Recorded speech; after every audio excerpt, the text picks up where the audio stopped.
مومن کے ہر سانس کی آمد و شد کے ساتھ محمد الرسول اللہ صلی اللہ علیہ وسلم کی یاد وابستہ ہے. یہ کام کرنا ہے، کیسے کرنا ہے، جیسے حضور نے فرمایا. یہ نہیں کرنا، کیوں نہیں کرنا، حضور نے منع کر دیا. یعنی ہر شب و روز کے تمام امور کے ساتھ اس ایک ہستی کی یاد وابستہ ہے. اور یہ کتنا بڑا مقام ہے کہ کہاں وہ بارگاہ جہاں فرشتے بھی مؤدب ہو کر حاضر ہوتے ہیں، اور کہاں ہماری حیثیت، ہم ہیں کیا؟ ہم تو وہ لوگ ہیں جنہیں کوئی جانتا بھی نہیں، جنہیں کوئی پہچانتا. ہم تو زندگی گھسیٹ گھسیٹ کر گزار رہے ہیں. کبھی کھانا مل گیا، کبھی ملا نہیں. چند دن صحت میں گزر گئے، 10 دن بیماری میں گزر گئے. کبھی کسی نے بلا لیا، خوش ہو گئے، کبھی لوگوں نے نظر انداز کر دیا. ہماری حیثیت کیا ہے؟ ہمارا بنتا ہے، ہم سے کسی کو ملتا کیا ہے؟ حیثیت اس چیز کی ہوتی ہے جو نفع بخش ہوتی ہے. ہماری ذات سے کسی کو ملے گا کیا؟ ہم تو خود محتاج ہیں. لیکن اگر وابستہ ہو جائے اس بارگاہ کے ساتھ اور غلامی کا حق ادا کر دیں تو ایک لمحہ آتا ہے کہ انسان فنا ہو جاتا ہے، جسے صوفی فنا فی الرسول کہتے ہیں، کہ بندے کا وجود باقی ہے، چلتا پھرتا ہے، لیکن اس کے ارادے، اس کی منشا، اس کی حرکات و سکنات فنا ہو گئی آقا نامدار صلی اللہ علیہ وسلم کی منشا عالی میں.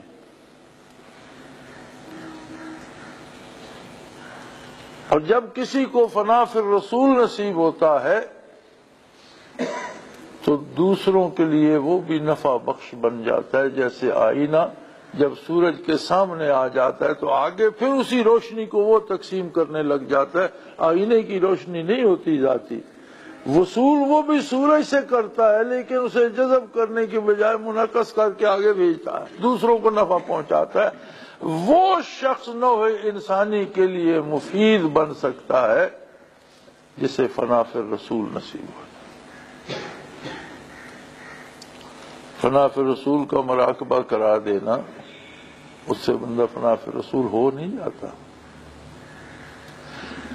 ایک مدد مل جاتی ہے، ایک تعلق قائم ہو جاتا ہے بارگاہ نبوی سے، ایک رابطہ. اب اس رابطے میں زندگی کو ڈھالنے کا مکلف خود ہے. اگر اس کے بعد بھی زندگی کو اس ضابطے میں نہیں ڈالے گا تو پھر اللہ اسے معاف کر دے، ورنہ 2 گنا مجرم قرار پائے گا. اگلے دن کسی کی بات ہو رہی تھی، مجھے نہیں معلوم، یاد نہیں، کسی بے وقوفی کی بات ہوئی. تو میں نے کہا بھائی سادہ آدمی ہے، بے وقوف صحیح نماز روزہ کرتا ہے، اللہ اللہ کرتا ہے، اور اس کے اگر اس میں عقل کی کمی ہے تو یہ تو اس کی خوش نصیبی ہے. پکڑے تو ہم جائیں گے جو دانشور بنتے ہیں. جب ہم پہ یہ سوال ہوگا کہ یہ تو سادہ تھا، جانتا ہی نہیں تھا، چلو اسے جان، تم جانتے تھے، تم نے ایسا کیوں کیا، پھر کیا ہوگا؟ یعنی مشکل تو اس کے لیے بن جائے گی جو خود کو دانشور سمجھتا ہے. اسی طرح اگر کسی کو استاد فنا فی الرسول کا مراقبہ کرا دیتا ہے تو وہ تو اور پھنس گیا کہ اب اس کے بعد بھی اگر وہ اطاعت نبوی نہیں کرتا تو اس بات کا جواب کیا دے گا کہ تیرے پاس تو ایک وسیلہ، ایک قوت، ایک رشتہ، ایک تعلق تھا بھی صحیح کہ تو اس رنگ میں خود کو رنگنے کی بھرپور کوشش کرتا، تو اتباع کے لیے مجاہدہ کرتا، محنت کرتا، حلال کھاتا، سچ بولتا اور اللہ کی زمین پر اللہ کی اطاعت کرتا. ہم لوگوں میں یہ رواج ہے کہ ہم اکثریت کو دیکھتے، سارے لوگ ایسا کر رہے ہیں، میں نے بھی ایسا کیا. یہ کوئی دلیل نہیں ہے. اگر یہ دلیل ہوتی تو ایک وقت ایسا بھی تھا کہ ساری دنیا مخالفت کر رہی تھی اور اکیلے محمد الرسول اللہ اعلان نبوت کر کے کھڑے تھے. مکہ مکرمہ میں جن لوگوں نے اسلام کی قبول کرنے کی سعادت حاصل کی، ابو بکر صدیق رضی اللہ عنہ نے کلمہ پڑھا، حضرت علی رضی اللہ عنہ نے کلمہ پڑھا، کیا ان لوگوں نے اس بات پہ کلمہ پڑھا کہ آپ کو بہت لوگ مانتے ہیں، چلو ہم بھی مانتے ہیں؟ انہوں نے کہا ساری دنیا انکار کرے لیکن یہ بندہ اللہ کا سچا ہے، ہم اقرار کرتے ہیں، ہم مانتے ہیں۔ جب آپ صلی اللہ علیہ وسلم نے واقعہ معراج بیان فرمایا تو طوفان آ گیا مکے میں کہ 3 مہینے کا راستہ تو بیت المقدس ہے، آپ آسمان کی بات کو چھوڑیں۔ ابو جہل یہ کہتا تھا، لوگ بیت اللہ کے گردا گرد صفا مروہ کی چٹانیں تھیں اور وہاں پہ محفلیں ہوا کرتی تھیں، لوگ بیٹھتے تھے، تو اس نے سب سے کہا کہ دیکھو آسمان کی بات کو جانے دو، یہ کہتے ہیں میں آسمانوں پر گیا، اس سے اوپر گیا، واپس آ گیا، اس کو چھوڑو۔ ایک بات اللہ کا یہ بندہ جو کہتا ہے کہ میں رات بیت المقدس گیا، میں نے وہاں نماز پڑھائی، تمام انبیاء نے میری اقتداء میں نماز پڑھی، ہم اچھا قیمتی تیز رفتار اونٹ بھگا بھگا بھگا کر ہمیں 3 مہینے لگتے ہیں پہنچے، یہ ایک رات میں جا کر واپس کیسے آ گئے؟